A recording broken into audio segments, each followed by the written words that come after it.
Одоогийн байдлаар захим орчин гэдэг зүйл тэр чигтээ нэг том ертөнц, хүчирхэг том улс болчихсон гэхэд хэлсдэхгүй. Энэ улсад бүх зүйлийг хандлтаар үнэлж, лайкны тоогоор нэр хүнд нь өсдөг тул хөлөө олохын тулд өөрийнхөө амьдралын хамгал сайн сайхнаа ил гаргаж хизээж муу муухай зүйл тохиолддоггүй мэт амьдрах ёстой. Тийм ч учраас захим ертөнцийн инфлюенсерүүд нэр төрөө дээшлүүлж, ашиг орлого ихтэй байхын тулд тансаг амьдралаа гайхуулж аз жаргалтай байгаа мэт дүр эсэгдэг боловч камерын цаана ямар амьдрал өрнөдгийг бид хэрхэн мэдэх билээ. Энэ хүмүүсийн нэг бол Америкийн инфлюенсер Алексис Шарки. Тэрээр захим ертөнцид аз жаргалаар дүүрэн амьдарч амжилттай бизнес эрхэлдэг байсан боловч нэг л өдөр зогтсон олдож туулж байсан хэцүү амьдрал нь ил болоод гараад ирсэн. Америкийн нэгдсэн улс Техас мужи 2020 оны 11-р сарын 28-ны өдрийн өглөөний 8 цаг хог ачилгын компани ажилтан эрчим хүчний коридорын орчимд бутан дундах хогийг ачиж байх үедээ хогон дундаас манекены хөл гоцоож байхыг харсан бөгөөд тухайн үед нэх олон зүйл бодолгүй үргэлжлүүлэн атсаар тухайн манеканыг ачхаар таттал тэр нь манекан биш харин эмэгтэй хүний цогцос байх нь тэр. Ямар ч хувцсгүй ил харагдах шархсэргүй байдалтайгаар олдсон зохицыг цагдаа нар хүлээн аммагцаа задлан шинжилгээ хийж хэн болохыг нь тодорхойлж чадсан. Энэ хүн нь 26 настай Алексис Шарки байлаа. Тэрээр 1994 онд Майкл болон Стеси Робинот нарын охин болон мэндэлсэн. Бага насаа Пенсильвания мужид өнгөрүүлж 2016 онд биолог болон хүнс тэжээлийн мэрэгчлэр их сургуулаа төгссөн бөгөөд тэр үеэс ахуулаад инфлюенсер болохоор шийдсэн байдаг. Алексис үзэсгэлэн гоо төгөлдөр нэгэн байсан болохоор дагагчид цуглуулах тийм ч хэцүү байсангүй. Түүний дагнахаар сонгосон чиглэл нь гоо сайхны зөвлөгөө тэр дундаа үс арчилгаа, арьс арчилгаа бас эрүүл холлолт байсан юм. Үүнд түүний эзэмссэн мэрэгжилч бас сайнаар нөлөөлж байлаа. Алексис Instagram болон TikTok дээрээ тогтмол бичлэг оруулж пост нийтэлдэг байв.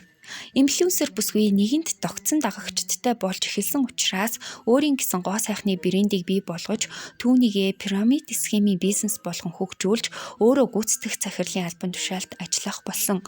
Мөн ажлаа амжилттай байгааг илтгэхийн тулд дэлхийн өнцөг булан бүрлүү аялж аяллалынхаа тухай хуваалцдаг байв.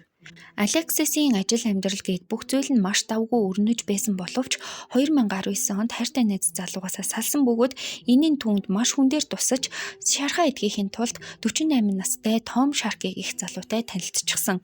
Том Шаркийн өмнө нь бодибилдингийн тамирчин байсан бөгөөд гэрлээд салсан нэгэн байлаа. Тэдний харилцаа маш хурдан өрнөсөн бөгөөд 2019 оны 6 дугаар сард сүй тавьж 12 дугаар сард нь гэрэлчихсэн.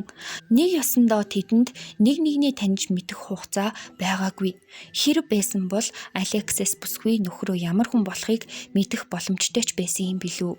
Том Шарки яагаад эхнэрээсээ салсан нь бас учиртай байлаа. Том Шаркигийн сэтгэц нь тийм ч эрүүл нэгэн биш байсан бөгөөд зан ааш нь маш хурдан өөрчлөгддөг. Мууд свингтэй байсан болохоор түүнийг дэвчээд хажууд нь байна гэдэг лав тоглоом биш. Мөн тэрээр эхнэртэйгээ дотны харилцаанд орох болгондоо зураг авч бичлэгээ хийгээд хэн нэгэн лөө илгээдэг байсан бөгөөд эхнэр нэг удаа шуудангийн харьцаасаа олж үзээд дэвчээр нь тасарч салахаар шийдсэн аж. Алексис Том нар харилцаагаа эхэлсэн цагаас эхлэн олон нийтийн сүлжээнээс огт нуудаггүй байсан ба өөрсдийнхөө харилцааг маш эрүүл төгс харилцаа хэмээн сурталчилж өөрийнхөө имижэд төгс гэр бүлтэй гих имижийг нэмэж чадцгаасан. Энэ нь ч тэдний карьерт сайнаар нөлөөлж дагагчдын тоо доктортой нэмэгдэх болсон.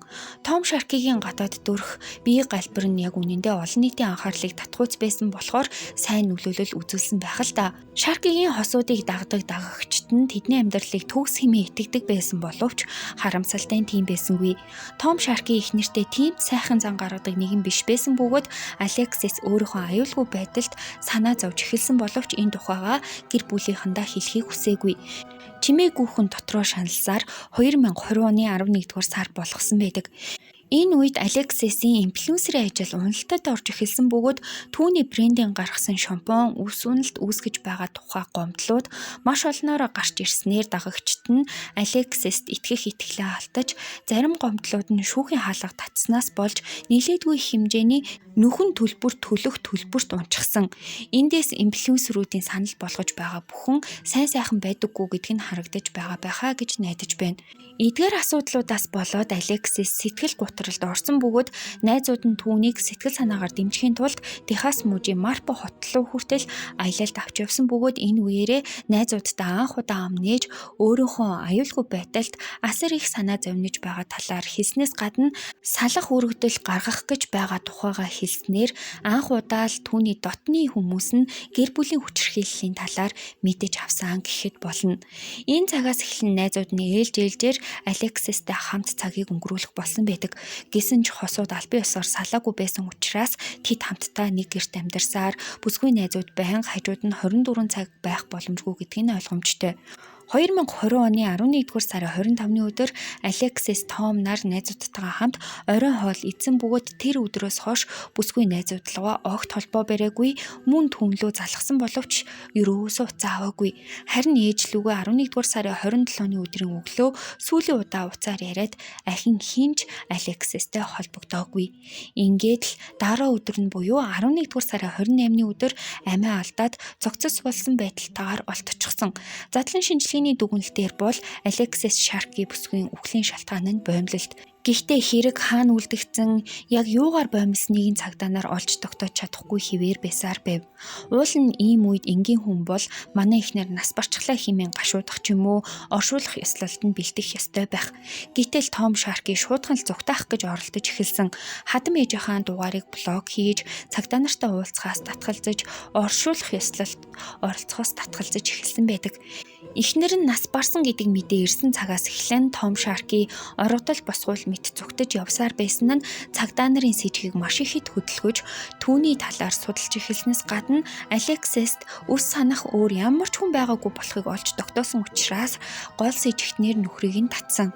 Гэхдээ л нотлох баримт байхгүй, хэргийн газар нь ч тодорхойгүй байсан тул шууд баривчлах арга бас байсангүй. Тийм ч учраас түүнийг өөрөө сайн дураараа ирээд мэдүүлэг болон ДНХ-ийн шинжилгээ өгөөч хэмээн маш олон удаа зарлан дуудаад тусыг ис олцгоосон. Харин энэ үед Том Sharkey аль хэдийн дараагийн амьдралаа зохиочихсон байсан бөгөөд Флорида мужид шинэ хамтран амьдрагч болон охиныхоо хамтаар амьдарч байсан юм. Цагдаа нар түүнтэй тохиролцоо хийхийн тулд бүхэл бүтэн 11 сарыг зарцуулсан боловч тусыг ис олсон тул 2021 оны 10 дугаар сарын 6-ны өдөр тусгай ажиллагаа зохион байгуулж шинээр амьдарч байгаа хаяг дээрээс нь очиж баривчлагаар оролцсон боловч Том Sharkey-д баригдах сонирхол байсангүй бололтой.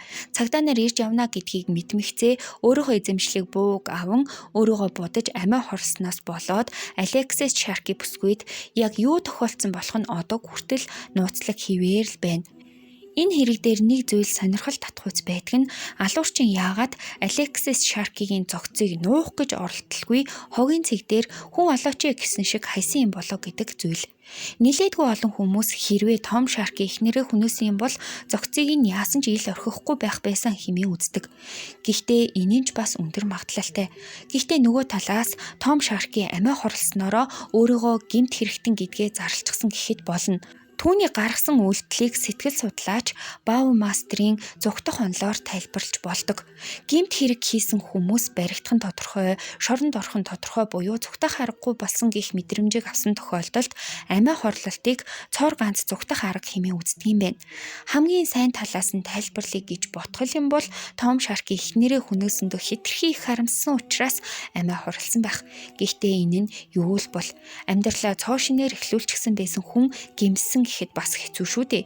За ямартай ч одоо хүртэл Alexis Sharkey-гийн хүн амны хэрэг хаагдаагүй байдаг бөгөөд илрээгүй гэх ангилалт багтдаг юм байна. Энэ удаагийн манд хэргийг хүрээд өндөрлөж байна. Таалагдсан бол лайк дараарай, сүгийн манд дэмжээ subscribe хийгээрэй. Баярлалаа. Баяртай.